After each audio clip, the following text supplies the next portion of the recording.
In August 1945, Japan experienced one of the most dramatic moments in its history. After years of war, destruction, and suffering, Emperor Hirohito announced to the Japanese people the unconditional surrender to the Allies. For the population, it meant the end of bombings and hunger, but for the country's military and political elite, it marked the beginning of a nightmare. The prospect of facing international justice for years of violence and atrocities committed throughout Asia and the Pacific. In the days that followed, chaos engulfed the Japanese government. Secret documents were burned, archives were destroyed, and many high-ranking officials tried to flee or hide. Meanwhile, the Allies advanced rapidly to take control of the country, with the arrival of American troops and the establishment of General Douglas MacArthur's headquarters in Tokyo. Among his first and most urgent missions was the creation of a tribunal that would judge those responsible for the war. Thus was born the International Military Tribunal for the Far East, also known as the Tokyo Trial. Inspired by the Nuremberg trials, it brought together representatives from 11 nations to investigate and punish the Japanese leaders accused of war crimes, crimes against humanity, and crimes against peace. It marked the beginning of one of the most important and controversial legal processes of the 20th century, which would place face-to-face the men who had led Japan into war and international justice. On the international stage, the creation of a tribunal to judge Japanese leaders was received with both expectation and debate. While Western powers saw it as an opportunity to consolidate the idea of global justice after the horrors of war, some Asian countries viewed it also as a symbolic act of reparation for decades of Japanese brutality. For these nations, bringing those responsible to the dock meant not only punishing individuals, but also officially recognizing the suffering of millions across the region.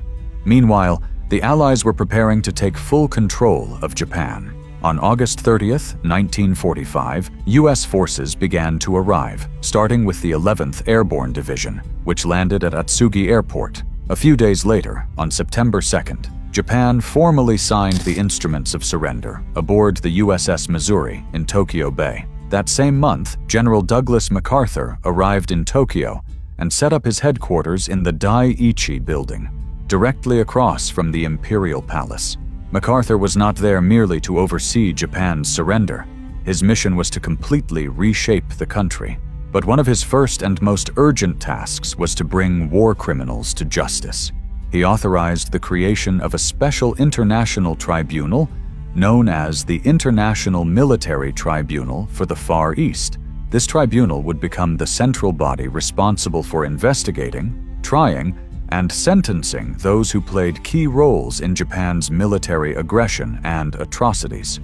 The IMTFE was officially established in September 1945 and was headquartered in Tokyo. Unlike ordinary trials, this tribunal was not merely a Japanese affair. 11 nations that had fought against Japan during the war participated in the tribunal. Each country sent one judge and one chief prosecutor. The participating countries included the United States, the United Kingdom, the Soviet Union, China, Australia, Canada, France, New Zealand, the Netherlands, India, and the Philippines. These judges were chosen to represent the global nature of the war and to bring different legal perspectives to the process. The tribunal defined three main categories of charges. Class A charges were for crimes against peace, meaning those who planned and initiated the war. Class B charges covered conventional war crimes, such as the execution and torture of prisoners of war, the murder of civilians, and the destruction of property. Class C charges were for crimes against humanity, which included mass murder, forced labor, and human experimentation. The tribunal had the authority to try individuals for any combination of these charges, depending on their role in the war. One of the tribunal's first tasks was to compile a comprehensive list of suspects.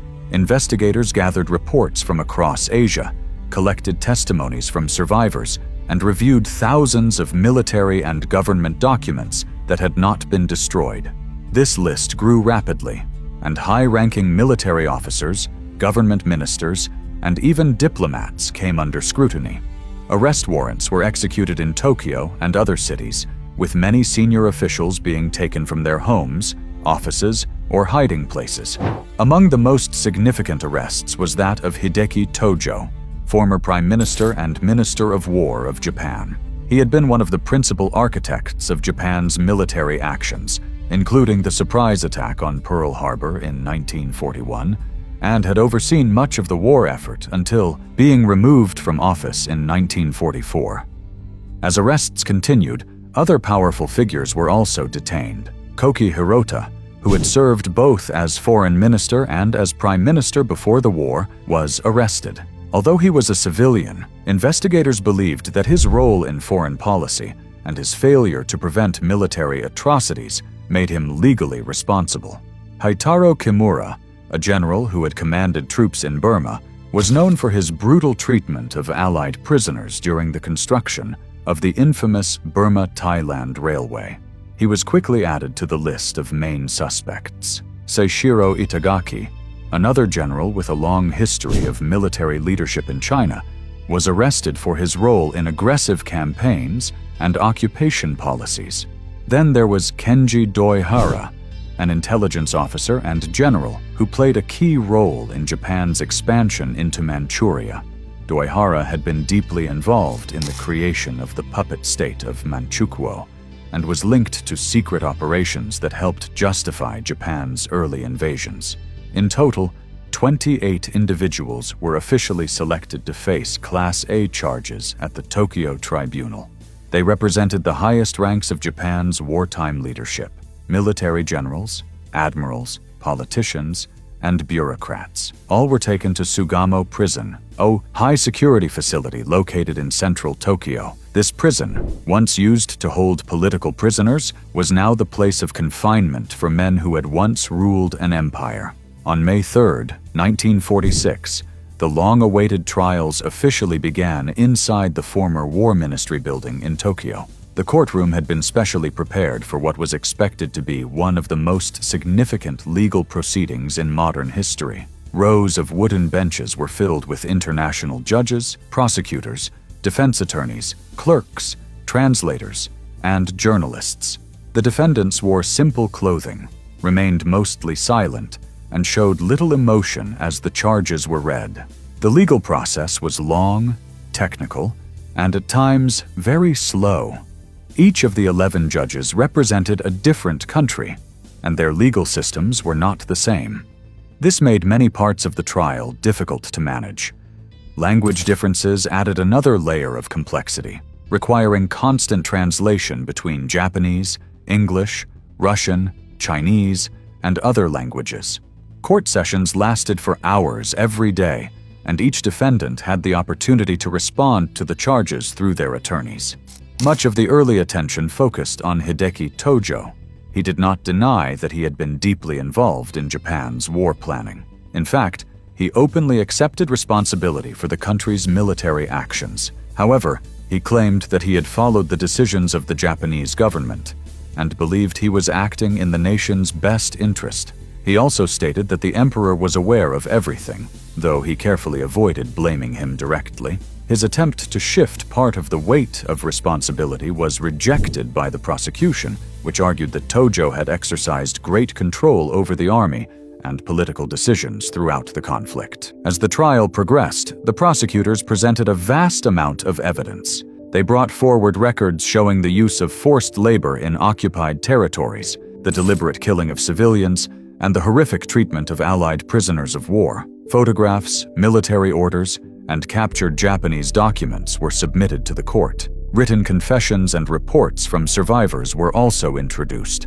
Cases from Nanjing, Burma, Manila, Singapore, and other war-devastated locations were presented in detail. More than 400 witnesses testified during the course of the trial, including former military officers, government officials, foreign observers, and survivors of the Japanese occupation. After more than 2 years of testimonies, documents, legal arguments, and deliberations, the Tokyo trials reached their final verdict on November 12, 1948. The announcement of the sentences marked a turning point, not only for the men in the dock, but also for Japan's wartime legacy. The courtroom was tense as the final sentences were read. Some of the defendants showed no emotion. Others lowered their heads, fully aware that the decisions being delivered were irreversible. The panel of judges had spent months behind closed doors, reviewing thousands of pages of evidence and transcripts. Reaching an agreement had not been easy. There were disagreements among the judges about interpretations of international law, the weight of certain evidence, and even the fairness of judging individuals for crimes that had not been clearly defined in legal terms before the war. In the end, majority votes were used to reach decisions. Of the 28 men originally accused, not all made it to the end of the trial. 2 had died of illness while in custody, and 1 was removed after being declared mentally unfit to stand trial. For those who remained, the sentences varied. 7 were sentenced to death. 16 others were sentenced to life imprisonment. 2 received shorter prison terms, likely due to lesser involvement or limited authority during the war. The decision to impose death sentences on 7 men was not taken lightly. These were the individuals the tribunal believed had played the most central roles in starting the war, in carrying out or allowing atrocities, and in formulating Japan's brutal occupation policies. The court concluded that their positions of power and their decisions directly contributed to millions of deaths and unimaginable suffering throughout Asia and the Pacific. These sentences would not be carried out immediately. The condemned men were returned to their cells at Sugamo prison, where they waited as preparations were made. Appeals were filed but rejected. The Allies made it clear that there would be no pardons. Justice, as defined by the victorious nations, would be enforced. In the early hours of December 23, 1948, while most of Tokyo still slept, the final sentences were quietly carried out inside Sugamo prison. The executions began shortly before dawn. Prison courtyard had been prepared for the hangings, and the process was conducted away from public eyes and without fanfare. The prison courtyard had been prepared for the hangings, and the process was conducted under strict control. Only a small number of military officers and medical personnel were present.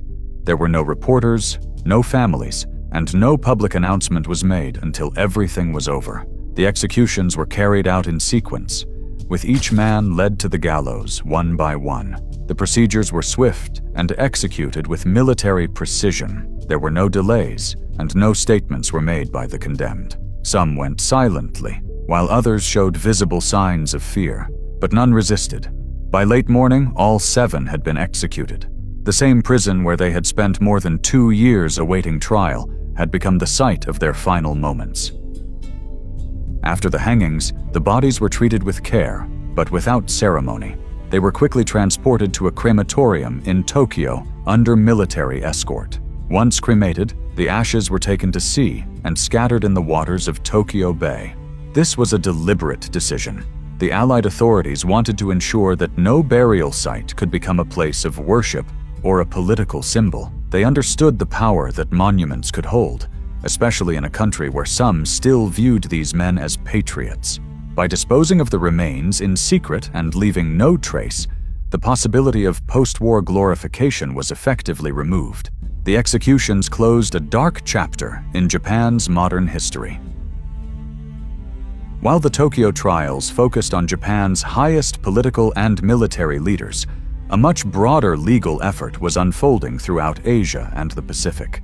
The Allied powers launched a series of regional war crimes trials to prosecute thousands of Japanese officers, guards, medical professionals, and civilian administrators who had taken part in wartime atrocities.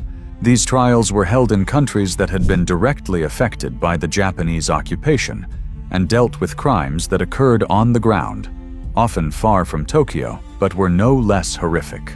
In the Philippines, the U.S. Army conducted trials in Manila targeting those involved in brutal campaigns during the Japanese occupation. One of the most notorious cases was that of General Tomoyuki Yamashita, who had led Japanese forces in the Philippines.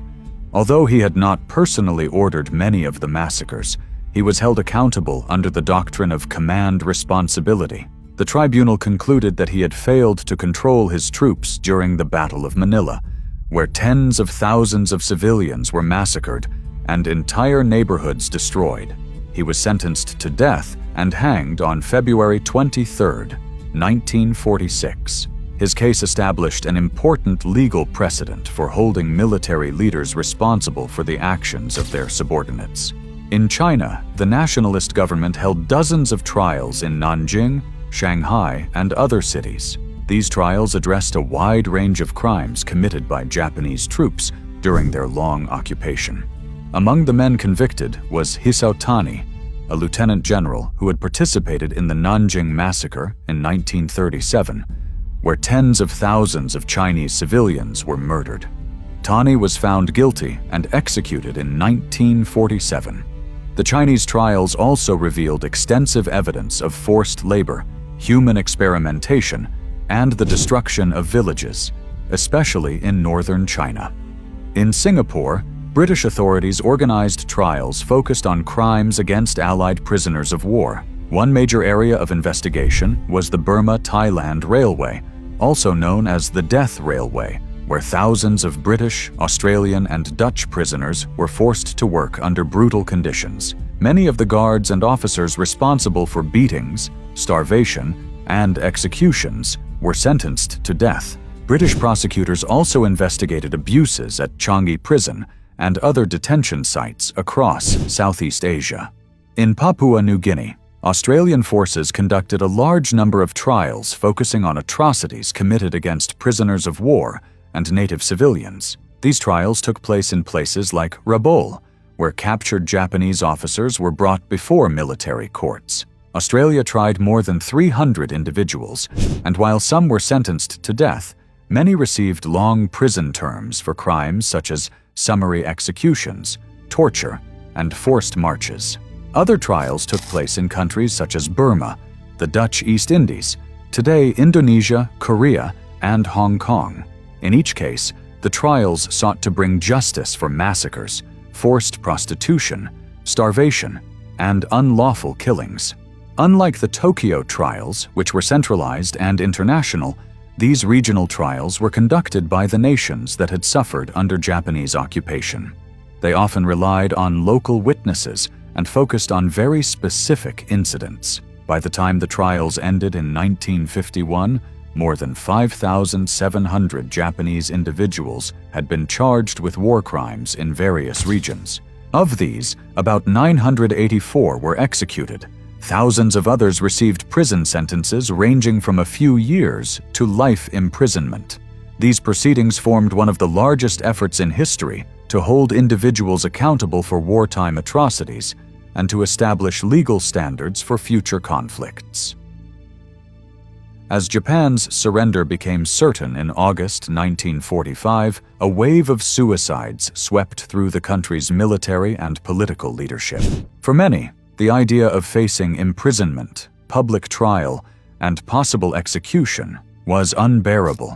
These men had built their careers on loyalty to the emperor, military honor, and the belief that surrender was shameful. Rather than submit to judgment by foreign powers, they chose to end their lives on their own terms. Some committed ritual suicide, or seppuku, a method rooted in samurai tradition, while others used firearms or poison. These acts were seen by some in Japan as a way to preserve dignity, even as the empire crumbled around them. In the days immediately following the announcement of surrender, suicide rates among officers skyrocketed, especially among those stationed in overseas territories or holding high-ranking positions. General Toshizo Nishio, who had held major commands in China during the war, was one such figure. Facing the likelihood of being called to answer for actions taken under his leadership, he chose suicide in late 1945. His death went largely unnoticed in the West, but was part of a broader pattern of officers attempting to escape justice in the final moments of Japan's imperial era. Other prominent suicides included that of General Korochika Anami, Minister of War at the time of surrender. Although not listed among the defendants at the Tokyo Tribunal, he played a critical role in Japan's decision to accept the terms of surrender. Despite his involvement in the peace process, he took responsibility for the war and committed seppuku on August 15, 1945, just hours after the emperor's announcement. In occupied areas such as Korea, Taiwan, and parts of China, Japanese commanders took their own lives as Allied forces approached. Many feared being tortured or executed by local resistance fighters or Allied troops. In some cases, entire military units committed collective suicides, encouraged by their commanders to avoid dishonor. The suicides were not limited to the highest ranks. Countless mid-level officers and civilian officials ended their lives quietly, often in their homes, sometimes with their families. Some left notes expressing loyalty to the emperor or regret over the outcome of the war. Others said nothing. These deaths left gaps in the investigations that followed and made it harder to fully uncover who had been responsible for certain crimes. After the executions in 1948, the focus shifted to the remaining war criminals who had been sentenced to life imprisonment or fixed prison terms. They were held at Sugamo Prison. Unlike the chaotic early months of the occupation, this period inside the prison was more calm and structured. The daily routines were rigid but monotonous. The men who had once commanded armies and shaped national policies now spent their days behind concrete walls, separated from the country they had once ruled. With the San Francisco Treaty signed in 1951 and coming into effect in April 1952, Japan officially regained its sovereignty. The American occupation ended. But this new independence also brought new challenges, especially when it came to dealing with the legacy of the war.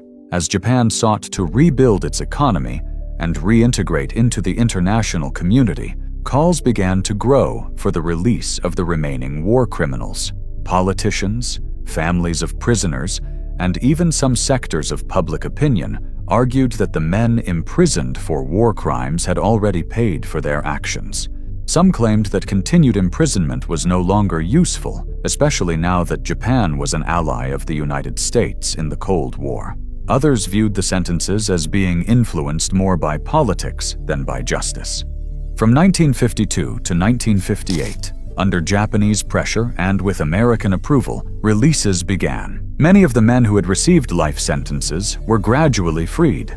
These decisions were made quietly, sometimes under the label of clemency, and were often justified on the grounds of old age, poor health, or good behavior.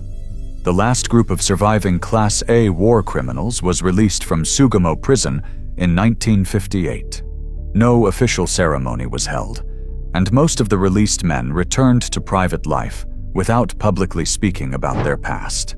The releases sparked debates throughout Japan and other parts of Asia.